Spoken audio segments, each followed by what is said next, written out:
In the heart of northeastern Africa, where the Nile slices through desert and time, there rose a civilization so enduring, so visionary, that its echoes still whisper through stone, sand, and myth. For over 3,000 years, ancient Egypt stood as a beacon of majesty and mystery, an empire ruled not merely by kings, but by god-kings, the Pharaohs.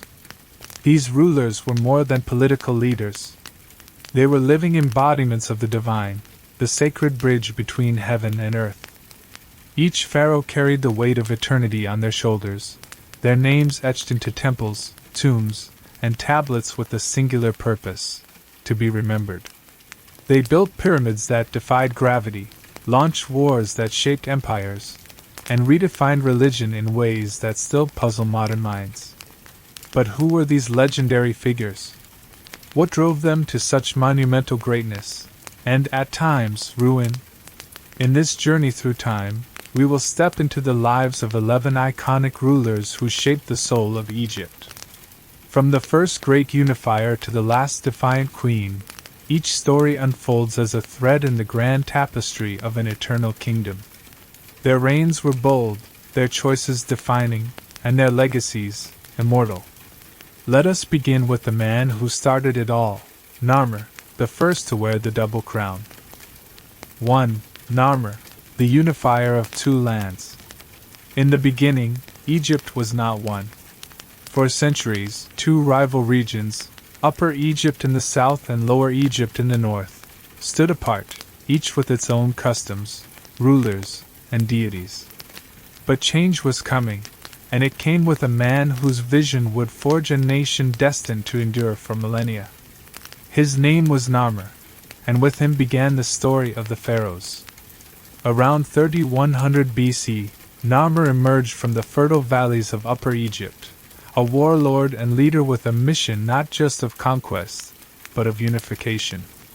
His triumph over the north was not only military but symbolic. He wore the double crown, the white of the south and the red of the north, representing harmony between two worlds. This act wasn't merely political, it was cosmic. In the Egyptian worldview, unity was divine, and Narmer had become the agent of Ma'at, the goddess of balance and order. The Narmer palette, an ancient ceremonial artifact, shows this powerful king towering over his enemies, smiting foes beneath a raised mace, while gods watch approvingly. But more than violence, Narmer brought administration, central rule, and sacred kingship. He established Memphis near the junction of Upper and Lower Egypt, a new capital and symbolic heart of the land. Here, the institution of Pharaoh took shape, not as a mere king, but as a god in human form, the son of Are, destined to maintain order in a world of chaos. Narmer's achievement laid the foundations for dynastic Egypt. After him, a long line of rulers would continue his legacy, ruling with divine authority over the two lands. The myths say he ruled for 62 years.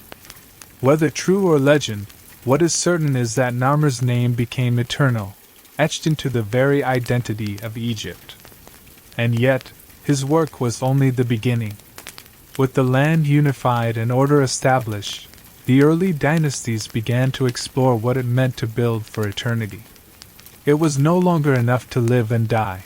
Now, kings would build monuments that defied time, to house their souls in the afterlife and proclaim their greatness forever. From this vision emerged a ruler of innovation and ambition, a man who dared to reimagine what a tomb could be, and in doing so, began Egypt's obsession with building toward the sky. That man was Djoser, and his dream would rise in stone above the sands of Saqqara. 2. Djoser, the architect of immortality. As the unified kingdom of Egypt took its first steady steps into the age of pharaohs, a new kind of vision began to stir. No longer content with mere conquest or order, Egypt's rulers turned their eyes upward, toward the heavens, and toward eternity. Leading this transformation was Djoser, the second king of Egypt's third dynasty, and one of the most revolutionary monarchs in ancient history. Djoser reigned around 2667 to 2648 BC, during a time of growing confidence and creative ambition. Building upon the foundation laid by Narmer and his successors, Djoser recognized that true immortality did not rest only in name or bloodline, but in monumental legacy, in stone that could endure beyond death. His most enduring achievement was not a conquest, but a pyramid, though not the kind that would later dominate Giza's skyline. Djoser's step pyramid at Saqqara was the first large-scale structure made entirely of stone in human history. It marked a profound leap from earlier mud brick tombs, reshaping not just Egyptian architecture but the very idea of the afterlife. Behind this innovation stood a genius, Imhotep, Djoser's high priest, vizier, and architect. More than a builder, Imhotep was a visionary who pioneered stone masonry, complex design, and religious symbolism in architecture. The step pyramid, rising in 6 grand tiers, was meant to act as a stairway to the heavens, guiding the soul of the king toward eternal life among the gods. This was not just about grandeur. The surrounding mortuary complex was carefully designed to reflect Egyptian beliefs. Temples, courtyards, false entrances, ceremonial spaces, all part of an elaborate system to preserve the king's essence. It was Egypt's first royal necropolis, and it became the model for all future pyramid complexes. But Djoser's reign was not solely defined by architecture. His rule brought stability and prosperity. In later periods, inscriptions portrayed him as a wise and just ruler who even saved Egypt from famine by restoring order to the sacred Nile inundations. Whether legend or truth, such tales reflect how deeply he was revered. Djoser's pyramid stood as a bold statement that the pharaoh was not just of this world, but of the next, and that stone could defy time. With this act, Djoser transformed death from an ending into a stage of glory. And yet, the ambition he set in motion would not stop with him. Later kings would seek to perfect the form he pioneered, turning step tiers into smooth sides, and humble burial grounds into world wonders. Among these successors was a builder king whose experiments in pyramid design still astonish architects today. His name was Sneferu, and his reign would shape the skyline of Egypt forever. 3. Sneferu, the master builder of pyramids. If Djoser's step pyramid was the first daring stroke of architectural genius in ancient Egypt, it was Sneferu, founder of the 4th dynasty, who would refine that vision into elegance, scale, and perfection.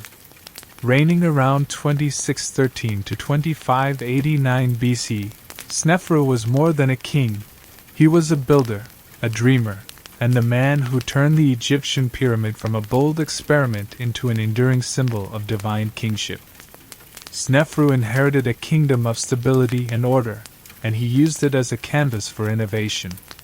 During his reign, he launched not 1, but 3 monumental pyramid projects, each more ambitious than the last. His experiments in geometry, engineering, and symbolism would forever change the Egyptian skyline. His first major attempt was the Midim Pyramid. Originally designed as a step pyramid, it was later transformed into a smooth-sided one. But the outer casing collapsed, perhaps due to structural miscalculations. Undeterred, Sneferu pushed forward, learning from failure and pressing the limits of architectural knowledge. The second was the enigmatic bent pyramid at Dashur. Rising steeply from the desert floor, it abruptly shifts angle halfway up, giving it a strange, bent appearance. Why the change? Some say it was to avoid another collapse. Others believe it was intentional, a hybrid between old and new styles. Either way, the bent pyramid remains one of Egypt's most intriguing monuments, a physical record of trial and adjustment. But it was Sneferu's third project, the Red Pyramid, that secured his legacy.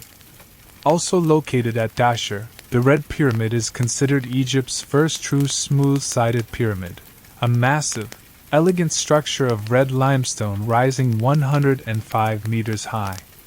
It was here that form, function, and eternity finally converged. The pyramid's clean lines and stable core set the blueprint for the great pyramids that would follow. Sneferu's drive to build was not just about death and the afterlife. These pyramids were political and spiritual tools, monuments to his divine power, visible reminders to his subjects that the pharaoh's authority reached both earth and sky. His reign was marked by prosperity, regional control, and expansion. Inscriptions and reliefs suggest military expeditions into Nubia and Libya, as well as increased trade with Sinai and the Levant. But Sneferu's influence didn't end with his death. His architectural ambitions inspired his son, a ruler whose name is forever linked with awe and wonder. That son was Khufu, builder of the Great Pyramid at Giza. From a father obsessed with structure to a son who would defy the imagination of generations, the torch of monumentality passed on. And with it, the most iconic symbol of Egypt's eternal kingdom was about to rise from the desert. 4. Khufu, Lord of the Great Pyramid. From the legacy of Sneferu, the innovator king who shaped the art of pyramid building, rose a son determined to outshine them all. His name was Khufu, known to the Greeks as Cheops, and his reign around 2589 to 2566 BC would produce one of the most iconic and mysterious monuments in human history, the Great Pyramid of Giza. Khufu inherited not just a kingdom, but a vision. His father had paved the way with Midam, the bent pyramid, and the red pyramid, each a step closer to architectural perfection. Khufu, however, sought something beyond perfection. He sought eternity. And so, at a plateau just west of the Nile near modern-day Cairo, construction began on a pyramid so vast, so precise, that it would become the last surviving wonder of the ancient world. The Great Pyramid, originally standing at 146 meters, 481 feet, was the tallest man-made structure on Earth for nearly 4,000 years. Composed of over 2 million limestone blocks, each weighing several tons, it represents a feat of engineering that continues to baffle historians, architects, and scientists today. Its alignment with the cardinal points, near-perfect symmetry, and internal passageways reflect an astonishing understanding of mathematics and astronomy. But who was Khufu, the man behind the monument? Strangely, we know little. He left no sprawling statues or grand inscriptions glorifying his deeds. Later generations, including Greek historians like Herodotus, painted him as a harsh and oppressive ruler. Yet within Egypt, the scale of his tomb suggests immense power, control, and centralized authority. Such a project could not have been achieved without a vast, organized workforce, not slaves, as once believed, but likely thousands of well-fed, skilled laborers working seasonally during the Nile's flood. Khufu's reign marked the zenith of the Old Kingdom's Pyramid Age, when pharaohs demonstrated divine authority through stone and symmetry. But after him, the ambition to build pyramids of such scale began to decline. His successors, including his son Jedefra and grandson Khafre, continued pyramid construction, but none would ever surpass the sheer magnitude of Khufu's vision. Still, the pyramid was never just a tomb. It was a symbol of divine kingship, cosmic order, and the pharaoh's journey into the afterlife. Within its chambers, the king would unite with the gods, become one with the stars, and ensure that Egypt's harmony was preserved for eternity. And yet, while the Old Kingdom thrived in stone and silence, centuries later, Egypt would see a ruler of a very different nature, a woman of wisdom and strength who would defy the norms of her time and ascend the throne not as queen, but as king. That ruler was Hatshepsut, and her reign would leave a legacy as bold as any monument. 5. Hatshepsut, the woman who became king. In a world where the pharaoh was the living image of the gods, always male, always dominant, one woman defied every convention. Her name was Hatshepsut, and she did not merely rule as a queen consort or regent. She crowned herself pharaoh, taking on the full mantle of kingship, beard and all. Her reign, from 1479 to 1458 BC, during Egypt's 18th dynasty, would become one of peace, prosperity, and extraordinary architectural splendor. Hatshepsut came to power during the New Kingdom, the golden age of Egyptian civilization. After the death of her husband, Thutmose II, the throne passed nominally to her stepson, the young Thutmose III. But Hatshepsut, serving initially as regent, slowly began assuming the full powers of pharaoh. Within a few years, she cast off traditional female titles, donned the royal kilt and the ceremonial beard, and declared herself His Majesty. Far from being a usurper, Hatshepsut justified her reign through divine narratives. She claimed that the god Amonia-Sare himself had chosen her, that she was born of divine conception. Her messages were carved into temple walls and statues, a calculated move to root her authority in religion, the most powerful force in Egyptian politics. But it was not war or conquest that defined her rule. It was trade, diplomacy, and monument building. Hatshepsut reopened trade routes that had long been dormant, including a grand expedition to the land of Punt, a mysterious, resource-rich region likely located along the Red Sea. The mission returned with incense, gold, exotic animals, and fragrant myrrh trees, one of which she ordered to be planted in her mortuary temple, symbolizing Egypt's spiritual and material rebirth. Her greatest legacy stands today in the cliffs of Deir el-Bahari, where her mortuary temple rises in graceful terraces from the desert floor.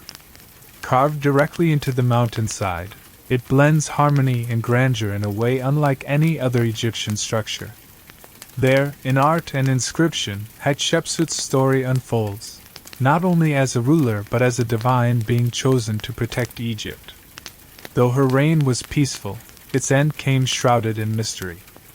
After her death, Thutmose III reasserted his power, and years later, attempted to erase her legacy, having her images chiseled from walls and her statues toppled.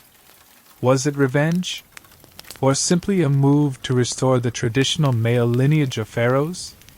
Scholars still debate it. Yet history has not forgotten her. In fact, her name shines brighter than many who tried to erase it. Hatshepsut proved that leadership transcends gender, and that legitimacy in Egypt came not just from blood, but from boldness, wisdom, and divine alignment.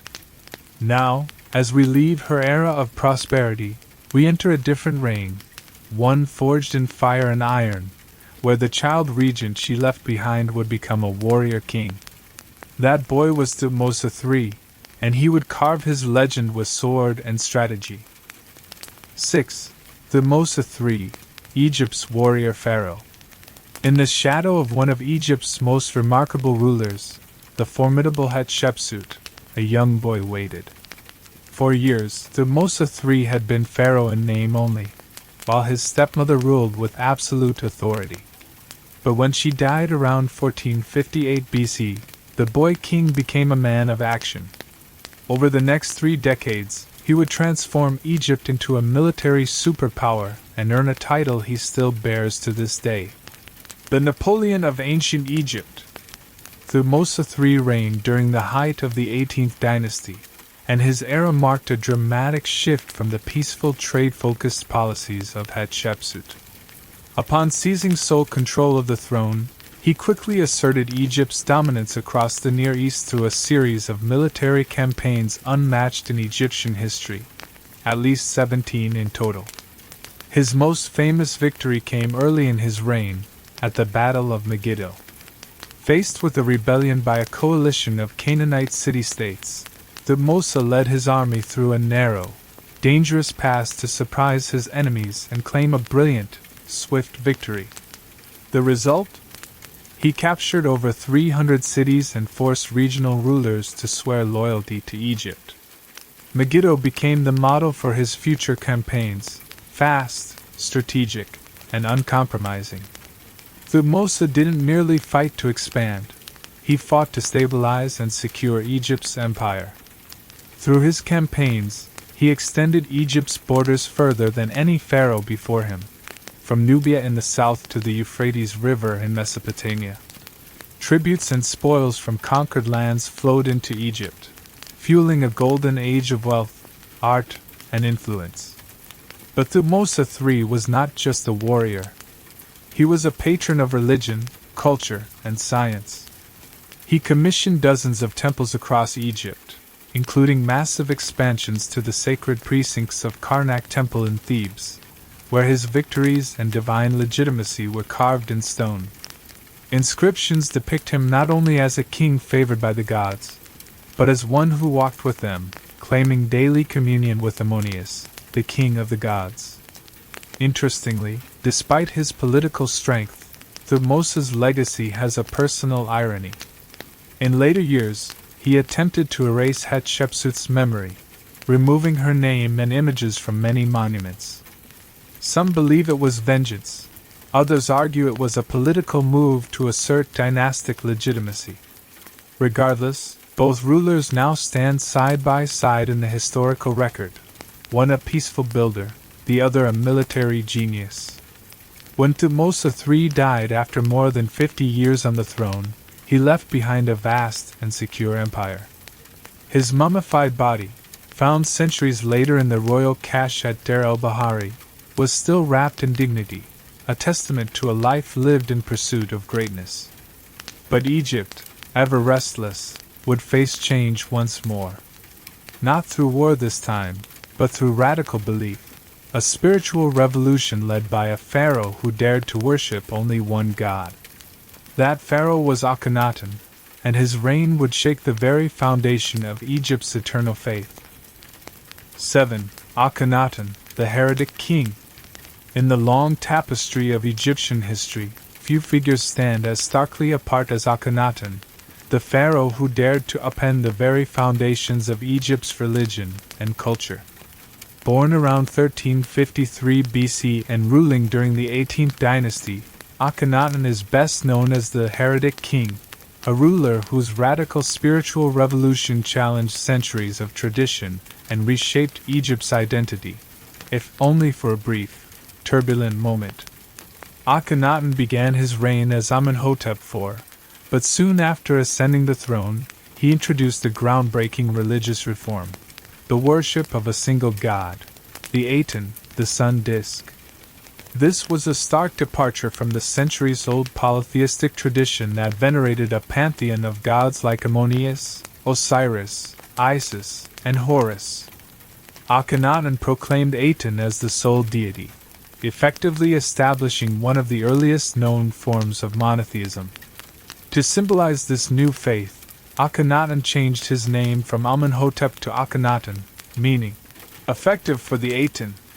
He abandoned the powerful priesthood of Ammonius, whose influence had grown immense, and moved the capital from Thebes to a brand new city called Akhetaten, modern-day Amarna, dedicated entirely to the worship of Aten. This upheaval shook Egyptian society to its core. Temples to other gods were closed or repurposed, statues and images of traditional deities were destroyed, and religious art took on a new style, more naturalistic, with elongated limbs and exaggerated features. Akhenaten and his queen, Nefertiti, were depicted in intimate family scenes, a dramatic shift from the formal and godlike representations of earlier pharaohs. But Akhenaten's reforms came at a cost. The old religious establishment resisted fiercely, and the political and economic consequences of abandoning the traditional gods strained Egypt's stability. Trade relationships and foreign alliances faltered, and after Akhenaten's death, his successor, likely his son Tutankhamun, swiftly restored the old order, moved the capital back to Thebes, and erased much of Akhenaten's legacy from history. Akhenaten's reign is remembered as a bold experiment in religious and artistic innovation, a moment when one man's vision challenged centuries of faith and power. Though short-lived, his impact resonates through history as a symbol of religious revolution and the complex relationship between belief and governance. Following this turbulent era, Egypt saw the rise of a young and famous king whose tomb's discovery centuries later would captivate the world, the boy pharaoh Tutankhamun. 8. Tutankhamun, the boy king and his lost tomb. After the sweeping religious upheaval of Akhenaten's reign, Egypt found itself at a crossroads. Into this turbulent moment stepped Tutankhamun, a boy king whose short life and reign would become one of the most famous chapters in Egypt's long history. Though he ruled for less than a decade, his legacy has captured the imagination of millions, thanks largely to the discovery of his nearly intact tomb in the early 20th century. Tutankhamun ascended the throne around 1332 BC at the tender age of 9, inheriting a kingdom still recovering from his presumed father Akhenaten's radical reforms. Initially named Tutankhaten, meaning living image of Aten, he soon changed his name to Tutankhamun, living image of Ammonius, signaling a return to the old religious traditions. Under the guidance of powerful advisors, he worked to restore the temples of the traditional gods, especially Ammonius, and moved the capital back to Thebes. Despite his youth and limited political power, Tutankhamun's reign was significant in healing the divisions wrought by Akhenaten's rule. The reinstatement of the traditional pantheon helped stabilize Egypt's religious and political landscape. However, Tutankhamun's own life was fraught with mystery and challenges. Archaeological studies suggest he suffered from several health issues, possibly including a club foot and malaria, and he died unexpectedly around the age of 18 or 19. For centuries, Tutankhamun was a relatively obscure figure, one of many pharaohs lost in the sands of time. But in 1922, British archaeologist Howard Carter uncovered his tomb in the Valley of the Kings, nearly untouched by grave robbers.